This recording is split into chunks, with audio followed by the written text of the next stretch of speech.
मंगलम भगवान विष्णु मंगलम गरुड़ध्वज मंगलम पुंडरीकाक्ष मंगलाय तनो हरिः। नमस्कार आप सभी सम्मानित सुधी दर्शकों का जो कि मेरे YouTube चैनल आध्यात्म पथ सनातन धर्म शास्त्रों की चर्चा से जुड़े हैं। आप सभी लोगों का सादर अभिवादन, स्वागत, वंदन, अभिनंदन। तो सज्जनों, आज मैं उपस्थित हूँ गया श्राद्ध के विषय में चर्चा करने के लिए, ब्रह्म कपाली श्राद्ध विचार करने के लिए। तो सज्जनों, गया में श्राद्ध करने की बहुत ज़्यादा महिमा हमारे शास्त्रों में कही गई है। हमारे शास्त्रों में कहा गया है, जीवतो वाक्य करणात् क्षयाहे भूरि भोजनात् गयायाम पिंडदानाश्च त्रिभिपुत्रस्य पुत्रतः। ये देवी भागवत का वचन है सज्जनों, कि जीवन पर्यंत माता पिता की आज्ञा का पालन करने से, श्राद्ध में खूब भोजन कराने से और गया तीर्थ में पितरों का पिंडदान करने से या गया में श्राद्ध करने वाले पुत्र का पुत्रत्व सार्थक हो जाता है। तो सज्जनों, गयाभिगमनं कर्तुं यः शक्तो नाभिगच्छति शोचन्ति पितरस्तस्य वृथा तेषां परिश्रमः। और जो मनुष्य गया जाने में समर्थ होने के बाद भी नहीं जाता है, उसके पितर सोचते हैं कि उनका संपूर्ण परिश्रम निरर्थक हो गया है। अतएव मनुष्य को पूरे प्रयत्न के साथ गया जाकर सावधानी पूर्वक, नियम पूर्वक, विधि पूर्वक, विधान पूर्वक पिंडदान अवश्य ही करना चाहिए। तस्मात् सर्वप्रयत्नेन ब्राह्मणस्तु विशेषतः प्रदद्यात् विधिवत पिंडान गया गत्वा समाहितः।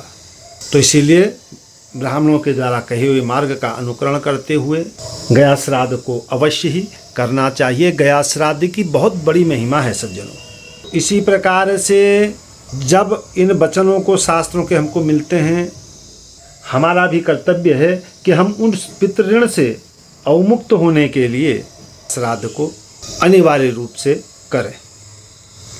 उसके न करने से पाप लगने का कारण भी बन जाता है।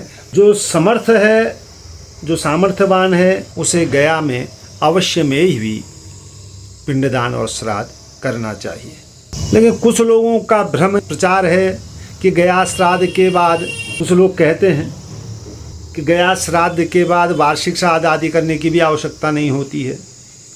लेकिन सज्जनों, यह विचार बिल्कुल गलत है। गया श्राद्ध नित्य श्राद्ध की श्रेणी में आता है।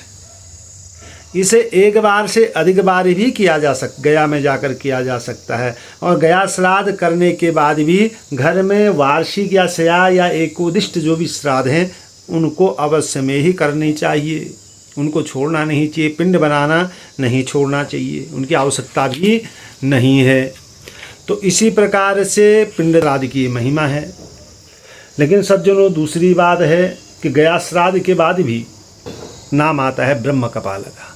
जहाँ पुराने समय में ब्रह्मा जी का 5वां सर गिरा था, का नाम ब्रह्म कपाल है, जो कि उत्तराखंड के बद्री क्षेत्र में विद्यमान है।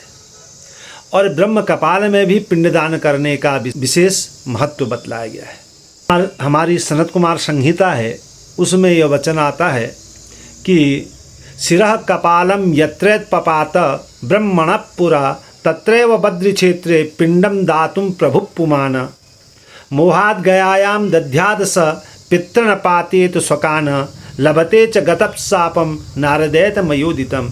जहाँ ब्रह्मा जी का 5वां सिर गिरा था, जो कि बद्रीनाथ के क्षेत्र में स्थित है, जो पुरुष पिंडदान करने में वहाँ समर्थ है और मोह में आकर के वह ब्रह्म कपाली में श्राद्ध या पिंडदान नहीं करता है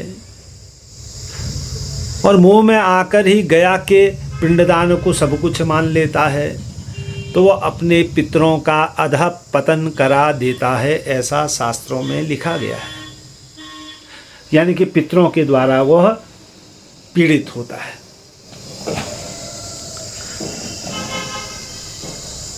तो तो इस वचन के अनुसार बद्री क्षेत्र में ब्रह्मकपाली में पिंडदान करने के बाद गया में पिंडदान करने का निषेध प्रतीत होता है।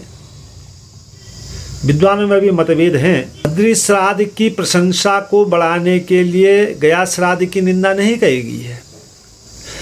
इससे महत्व यह है कि गया श्राद्ध के महिमा गया श्राद्ध से निवृत्ति का है कि लोग समझते हैं कि गया श्राद्ध कर दिया तो सब कुछ कर दिया।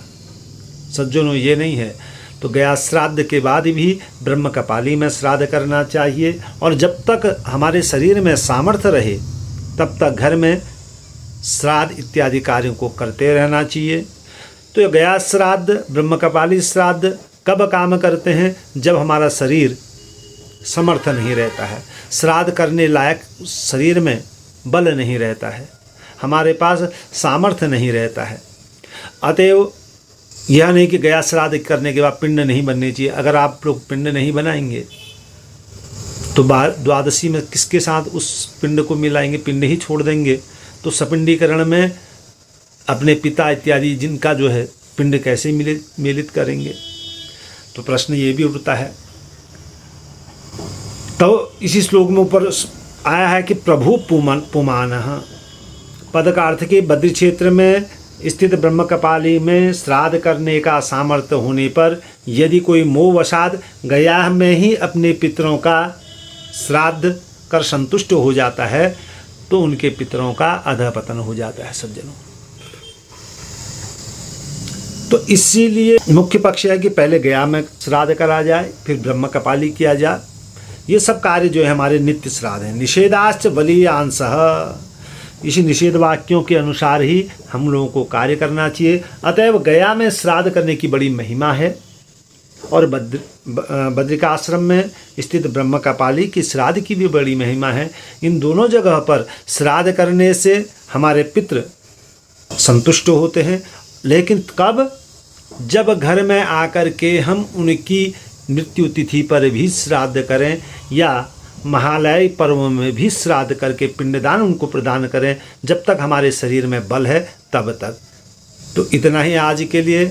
आगे के लिए आप ये बात जानकारी आपको अच्छी लगती हो तो मेरे चैनल को आप पसंद भी कर सकते हैं, उसमें लिख करके मेरा उत्साह भी बढ़ा सकते हैं और सब्सक्राइब भी आप इसको कर सकते हैं। हरि शरणम।